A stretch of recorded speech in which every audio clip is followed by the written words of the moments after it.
Welcome to Pharma Drama, the channel where we look at the science of healthcare and healthcare products. In this video series, we are going to look at Differential Scanning Calorimetry, or DSC.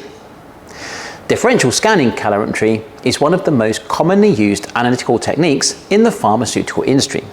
In my opinion, second only to HPLC. Principally, that's because HPLC is used to separate compounds for chemical identification and quantification, while DSC shows any phase transitions that a material might undergo as a function of temperature. Phase transitions include melting, crystallization, glass transitions, water loss, and so on. In particular, the presence of melting or a glass transition shows whether a material is crystalline or amorphous respectively, which is very important to know. And while I know that X-ray diffraction is the gold standard technique for determining crystalline structure, and always will be, DSC allows determination of both melting point and heats of fusion. These values allow ideal solubility to be calculated and the relative stabilities of polymorphic forms to be determined. And this information is crucial in selecting which physical form of a drug is developed. Because DSC studies solid samples, it can also be used to evaluate things like drug excipient compatibility, and so it has a wide range of application across pharmaceutical development. That means you really should know a bit about DSC if you want to get into the pharmaceutical field. And if you become an expert in DSC, you'll be in demand. So, in this series of videos, I'm going to look at DSC in some detail. What it is, its operating principles, how you can design DSC experiments to get the most information on your sample, and how to interpret DSC data. I'm going to focus on pharmaceutical materials since that's my area of expertise, but the principles apply to all sectors. So, if that sounds good to you, get yourself a drink. I am, of course, in the lab, and so drinks are banned, but you can have one, and let's make a start.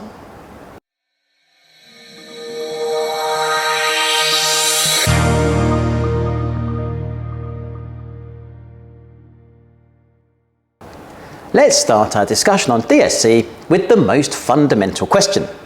What does a DSC actually do? Simply put, a DSC measures the amount of power needed to change the temperature of a sample relative to an inert reference at a constant rate. In other words, we take a sample, usually a white powder in the pharmaceutical world, and a reference, usually an empty pan, and we ask the DSC, please heat these two things between these two temperatures at a constant rate and tell me how much more or less power the sample needs than the reference. For completeness, I shall note that we can also cool samples down. And that is all there is to DSC. But why is DSC such a widely used technique? That's because by asking questions about how much more or less power the sample needs to be heated up, we are getting thermodynamic information. And as you may know, thermodynamics governs everything. Since almost all processes occur with a change in heat content, and fear not, I'm going to explain the difference between power and heat later in the series, we can observe almost any change that a sample undergoes. And that, my friends, is extremely important. So that's what DSC is. What about the how? Like most analytical techniques, although it's easy to say what a DSC does, there's a lot to learn to actually understand it. And that's what this video series is for. And before we get into the details, if you think this is a useful series, please hit the like button, as that helps the videos reach a wider audience. And if you haven't done so already, please consider subscribing, as it really helps the channel. Right. Have you ever used a differential scanning calorimeter? I always ask that when I start a lecture on DSC.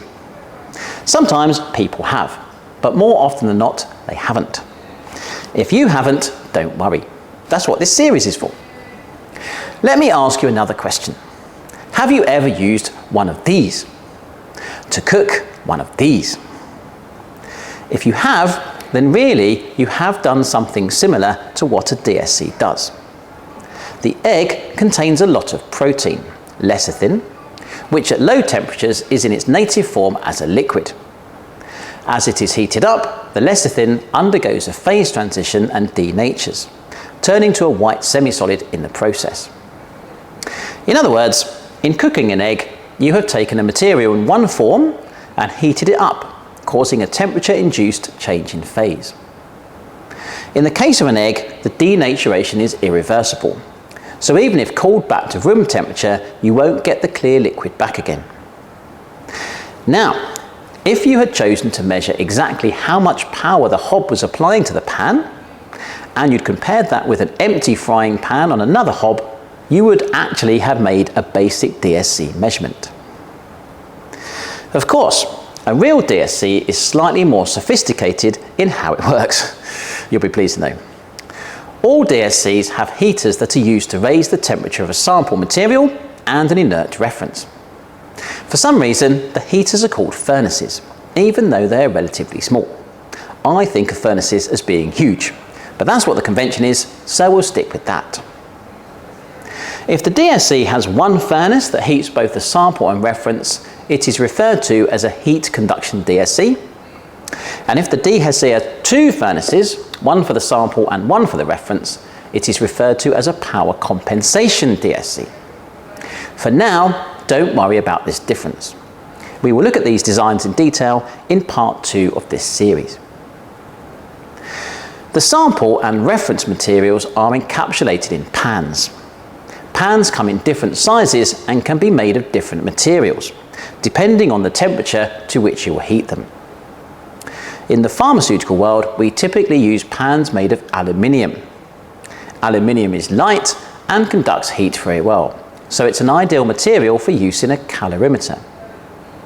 It does, however, melt at 660 degrees centigrade.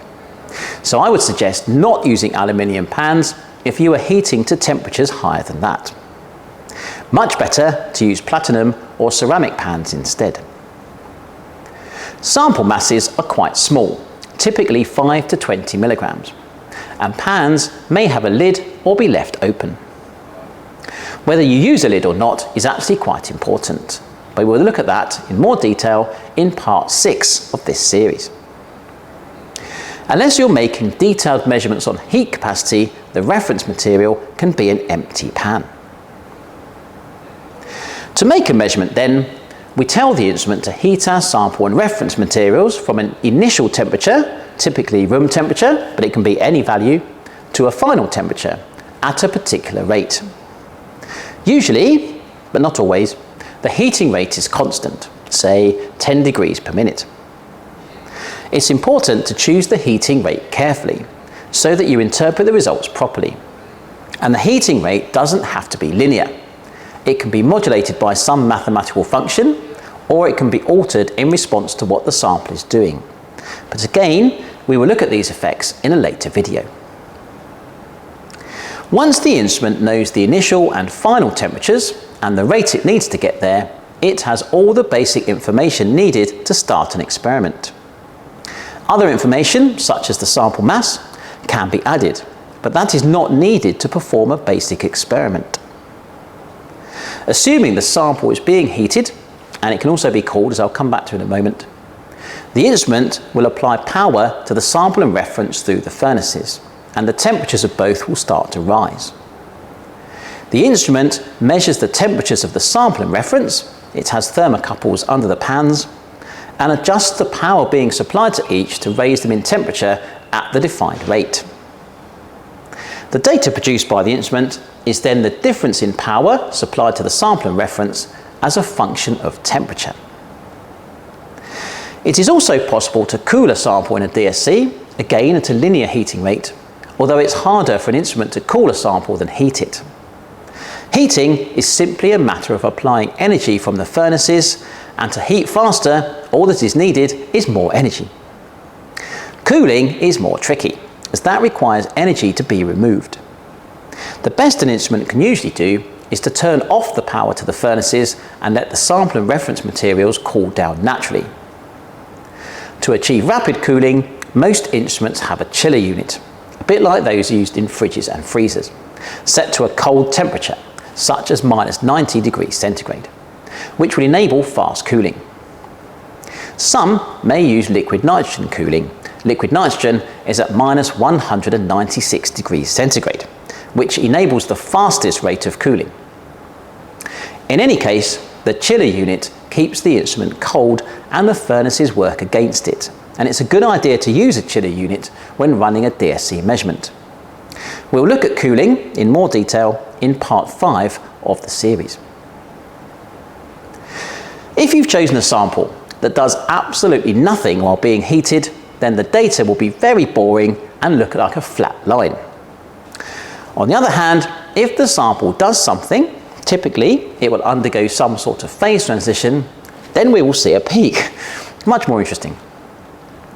Assuming our sample was a nice crystalline solid, then the most likely phase transition it will undergo is melting. And we will see some data that look like this. Don't worry for now why the data look like this. I will explain that in detail in part 2. For now, I simply want to show you what information we can get from the plot. The first thing we can determine is the temperature at which the phase transition occurs. We can report this as either the first deviation from baseline, called an onset temperature, or as a peak maximum, called a peak temperature. It doesn't matter which you use, so long as you define what you are doing.